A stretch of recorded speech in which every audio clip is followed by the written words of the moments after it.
She said, "If you don't trust me, why are you here?" When I questioned her late nights, I answered, "Fair," and what I did at 3 a.m. broke her. My name's Jake. I'm 33. My girlfriend is Maya, 29. We'd been together 3 years and living together for one. For most of our relationship, things were fine. Normal couple stuff, cooking, split chores, the occasional fight about dishes. Maya works in events and nightlife PR. That job means weird hours, late dinners, club launches, and industry parties. I knew that going in, and mostly I handled it. For months, I tried to be the reasonable partner who understands that her job sometimes looks messy, but isn't. Small things started piling up over a few months. She'd say she was stuck at a wrap and be gone until 2 a.m. She'd text vague stuff about needing to decompress and later clear those texts. There were nights where she said she was meeting a vendor and then showed up smelling different or with lipstick on a collar she didn't normally wear. I told myself it was stress, that I was being paranoid. I asked her outright twice, "Are you seeing someone?" And both times she laughed it off and told me I was being dramatic. There was one argument a month before the night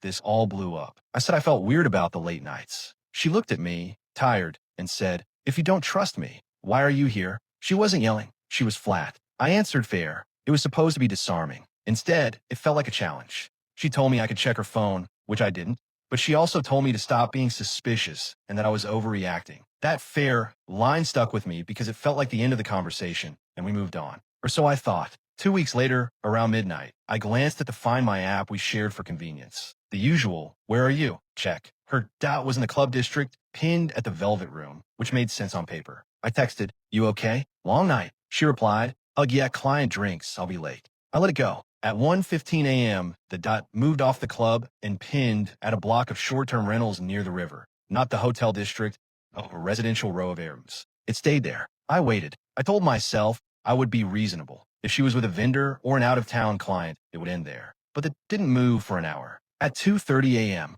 I got a photo from an acquaintance who'd been at the Velvet. A snap of Maya laughing with a man whose face I didn't know. She looked different, close. Then, at 3 a.m., I made a choice I can't pretend was cool-headed. I drove over.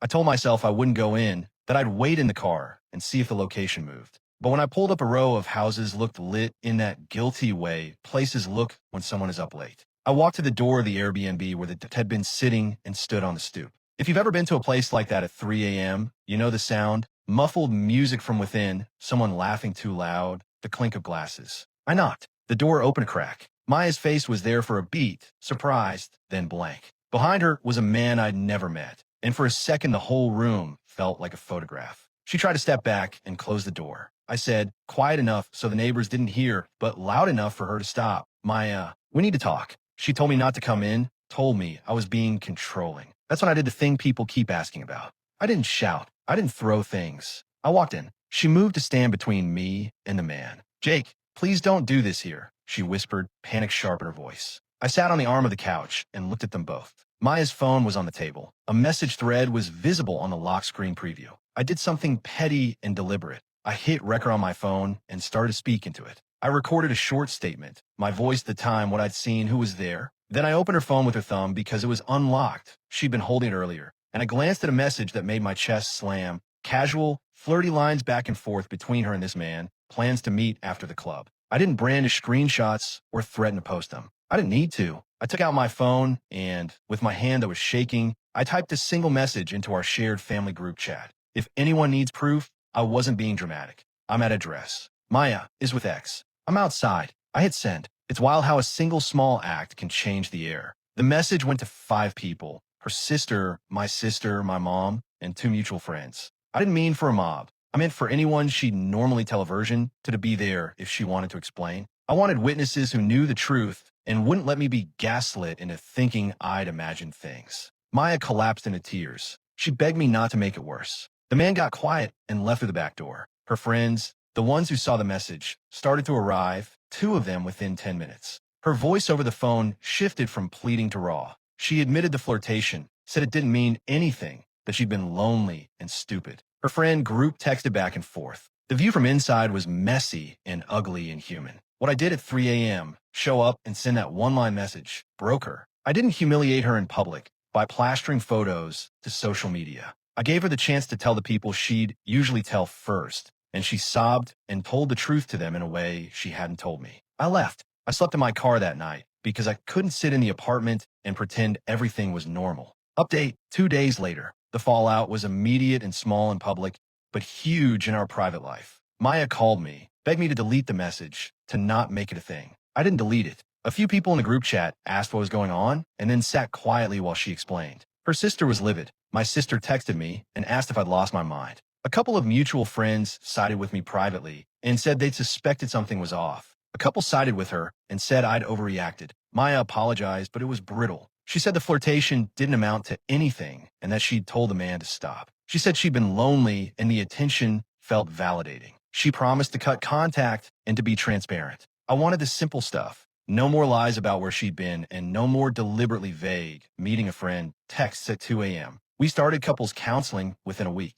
The counselor asked me why I'd sent the message instead of going through a different channel. I said I was tired of being told I was dramatic and that I wanted witnesses who wouldn't let her rewrite events. The counselor said that instead of trust, I'd used a public pressure tactic, and that would have consequences. That stung to hear, because it was partly true. Her friends were angry with her for lying, and some of them stepped back for a bit. Maya cut contact with the man and told HR at her firm there was nothing to worry about professionally. The rest of us processed in a weird half-public way. The chat lit up with side conversations and passive-aggressive one-liners for a few days. I lost sleep. Maya lost composure. We both lost the easy, boring ripples of daily trust. Update 6 weeks later. Counseling didn't fix it overnight. We had good sessions and terrible ones. There was the usual back and forth, truth followed by excuses by way of context. Maya said she was ashamed and that the attention made her feel alive in a way she hadn't in months. She said she'd been emotionally checked out for a while and sought validation in stupid places. I said that lying about details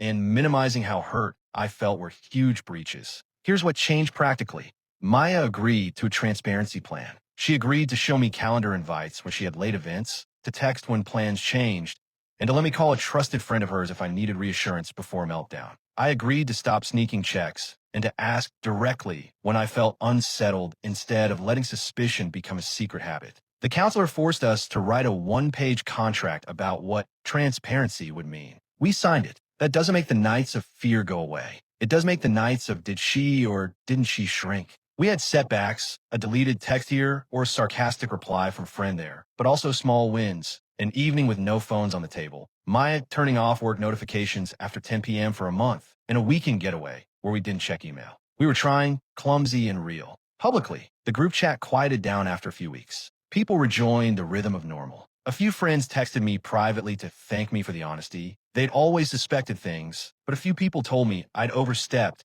and that I shouldn't have weaponized the group chat. Both were true. I wasn't proud of the method, only relieved the truth couldn't be gaslit away. Update 3 months later. 3 months in, the rawness had mellowed into a careful distance. We were still in counseling. I'd stopped checking her location in the dead of night because it became obvious it fed my anxiety, but I kept the habit of bringing things up the moment a worry popped instead of letting it stew. Maya did show real remorse in private. She cut off the guy. She blocked him on every platform and gave HR a heads up so there would be a record. She began seeing a therapist on her own to talk through why she chased attention in the first place. That mattered. It didn't fix the nights I spent awake thinking about tiny messages and little smells, but it mattered. There were consequences. A handful of friends drifted away because they thought I'd been public in a way that was cruel. Her sister stopped inviting Maya to a monthly book club for a while. We both lost ease with some people we expected to be steady. But we also had friends who said they were glad the truth was out because living a lie would have been worse. We took a weekend trip without phones. It was awkward and small and good.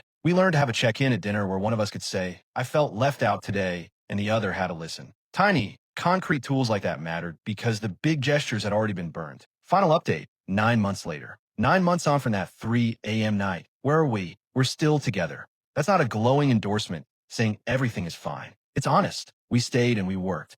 The reason we stayed was partly because Maya owned what she'd done, partly because we both wanted the relationship to be worth saving, and partly because the cost of walking away felt too high after we'd invested a life together. Trust is rebuilt in small ledger entries, not heroics. She shows me calendars. She tells me the full truth when something happens, and she goes to her therapist. I stopped being the person who tracked dots on a map at night because it became a destructive loop. We still have arguments and nights where I wonder if I did the right thing by going public with that message. I still feel sharp when I remember how she looked when I walked into that place. She still cries sometimes when the memory of being exposed hits her. If you're reading this because you want a shortcut, there isn't one. The honest, practical advice I'd give is this. Document if you feel threatened. Facts matter more than feelings. Try a neutral third-party counseling early before you lay a trap you can't take back. Be aware that public pressure has real consequences. It forces truth but can humiliate and fracture relationships. If someone admits and wants to work, look for sustained change, not one-off promises. I don't think I was purely right